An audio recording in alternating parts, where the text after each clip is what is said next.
Hi everyone, thanks for listening to my presentations.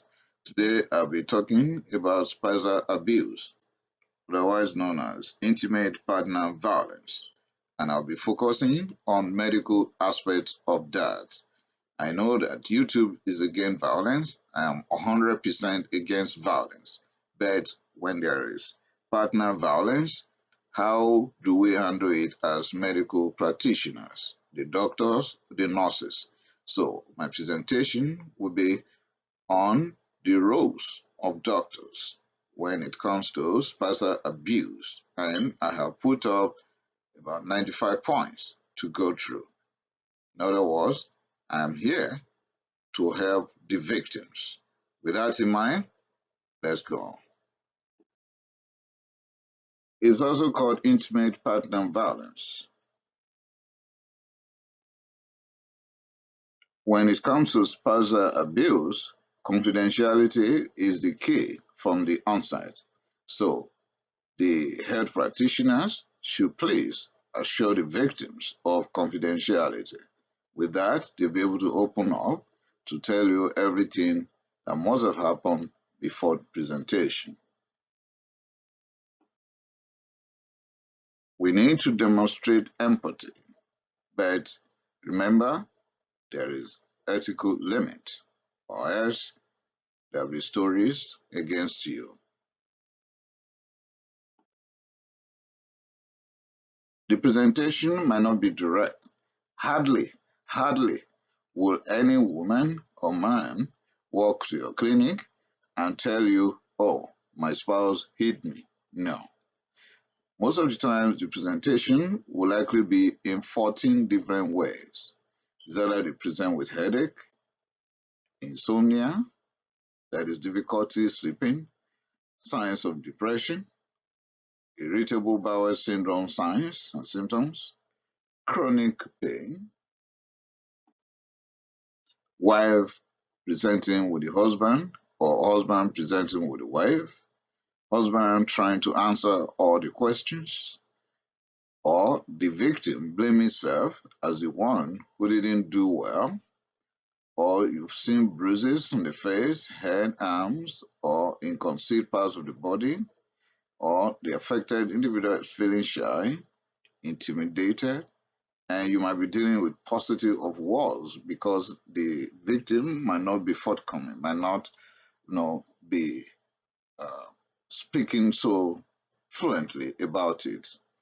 And they might be crying, particularly the female victims might be crying or be angry. So those are the ways they could present. Hardly will anyone walk to you and tell you, no, my partner hit me. It's not very likely. Okay, to my colleagues, I have some pieces of advice, and I have 7 of them listed here.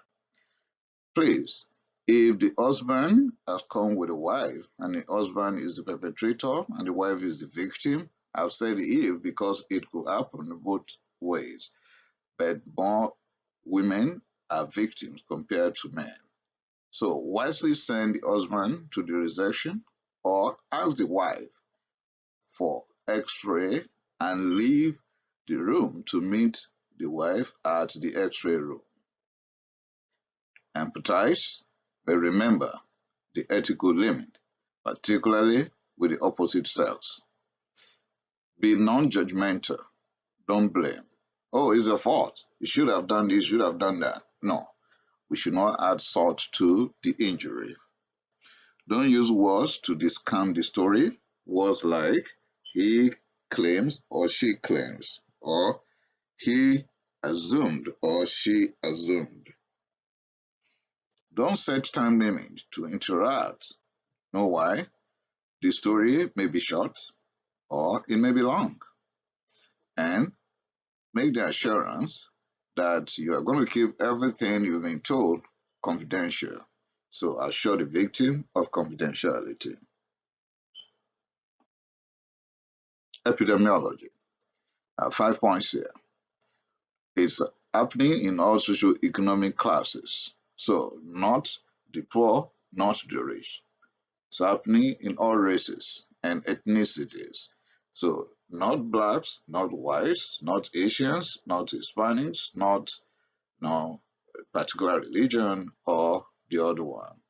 It's happening in gays and straights, more in younger age group. Maybe because the older we become, the wiser we will be. It's more in females as victims. So that is to say, some men are also victims, but more women are victims. Be suspicious. I have 6 points here. When you notice that the history is inconsistent, particularly the history of injury is inconsistent with what you are able to pick on physical examination. The same goes to child abuse. Okay, I will have a separate presentation on child abuse later on. If there is delay in visiting the clinic, be suspicious that there is ongoing assault here. If there are frequent emergency room visits for accidental injuries, be suspicious, particularly in child abuse also. If the individual is failing to report for medical appointment or not register for antenatal, particularly young women that are pregnant for the first time, be suspicious that the spouse is not helpful, rather abusive. If medications necessary for any treatment is not available, be suspicious that the other partner is deliberately working to afflict the affected individual. Partner is the one answering all the questions. Imagine that. Imagine a couple before you are throwing the question at the victim, and the partner is the one answering all the questions. Then you should be suspicious that he or she is the perpetrator. The history when it comes to spousal abuse or intimate partner violence should include his or her name. Then you are going to greet. Hi, Miss or Mrs. or Mr. I could see that you are now maybe down, you are shy, you are not happy, you are looking down, something like that. I'm here to help you, okay? Then, has someone hurt you physically? That might be the first question that will lead to opening up. And then the next thing, she will probably answer yes. I say she because most of the times it will be women. And you go further. When has this begun? The onset of it. And is it getting worse? The cause? Getting worse with time, right? Is it sudden? If it is a sudden thing, he's been a nice man since we were in courtship to marriage, our first kids and second kids, and up to now, it's been a nice man, but this happened just suddenly 2 days ago. Then be suspicious that this might be drugs related. Gradual, then maybe is associated with stress. Have you been prevented from seeing friends and family members because the perpetrators would do that? Call them off so that the victim will be suffering in silence. Have you been admitted into the hospital on account of this? Get that record straight, please. Have you involved police in any way? Police involved already? Find out. The history should involve the children. Okay, I have 5 points here to say, okay, do you have children? Yes. How many? The number. Then ages. Maybe 2, 3, 7, 9, 10, thereabout. Okay. Have they witnessed the abuse? Has he or she abused the children also? If that is the case, the story will not only change, the story will even become two. So we'll be dealing with child abuse completely because there are obligations to physicians, to healthcare workers to report child abuse. But we are not obliged to report spousal abuse. We'll go to that later. You have to ask some questions as per the assailant and the victim. So, history of alcohol, doing drugs, psychotic, depressed, manic, chronic illness, smoking, any psychosocial stress like losing job or business running down. Is he or she having weapons?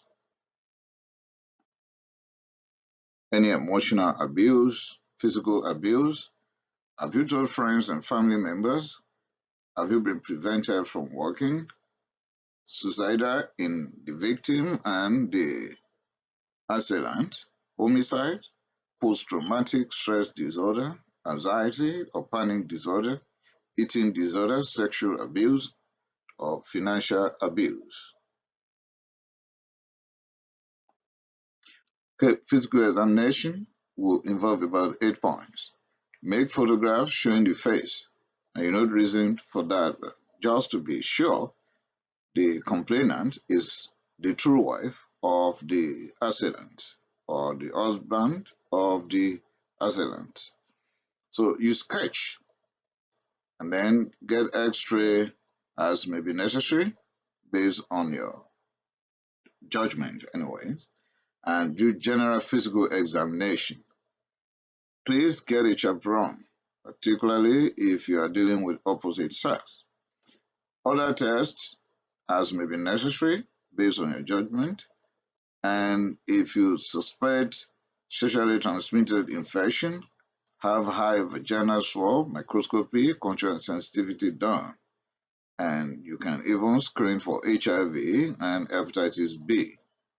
Ophthalmoscopy as may be required. Safety. You cannot overemphasize the importance of safety. As a matter of fact, that is the main reason why the victim has come to seek your help. So, besides giving medical advice, giving treatment, safety is the key here, because what is the point? The victim is dead, then there's no reason to do anything further. So safety, 9 points. Plan for the future occurrence. Keep money somewhere, keep your clothes, keep the keys, keep your passport, head card, social insurance number in a secure place. Give friends a code so that they can help you call 911. Still on safety, run out of the home very quickly when you are sensing that the guy is about to strike again. Let your family and friends know what you are passing through. Don't die in silence. We will give you the necessary phone numbers. For example, phone numbers to shelters, Good Samaritan's Home, Sexual Abuse Victim Helpline, Domestic Violence Helpline, and so on. Legal. 5 points there. Let the victim know that this is a criminal act and is not normal, and no one should be doing this to you. So let the patient know, or the victim know, that he or she is free, particularly women, that they are free to report to police. But we cannot do that for them. No, we are not permitted to. They are adults, they should be able to. But if the victim is not an adult, you have to. So we have to report child abuse to Child Aids and Services. The doctor must do that. If the doctor fails to do that, it becomes a crime to him. Must report either abuse also. Is it a must? We can arrange a meeting with the social worker who can step in and help out. On follow-up, put down 3 points there. Do you want to speak with your family right away? I can help out right now. Then I will see you next 1 or 2 weeks, depending on how severe it is. Sometimes you might even need to admit depending on the history and your findings. Then give the room to further interaction, or maybe he or she will tell you more. Then ask any further questions, and you might get some other serious facts from that. And with that, I've come to the end of this presentation. My prayer is that there'll be less domestic abuse, there'll be less intimate partner violence, there'll be less spousal abuse worldwide. Thanks for listening. Be on the lookout for child abuse that I will publish not long from now. I appreciate it. Thank you.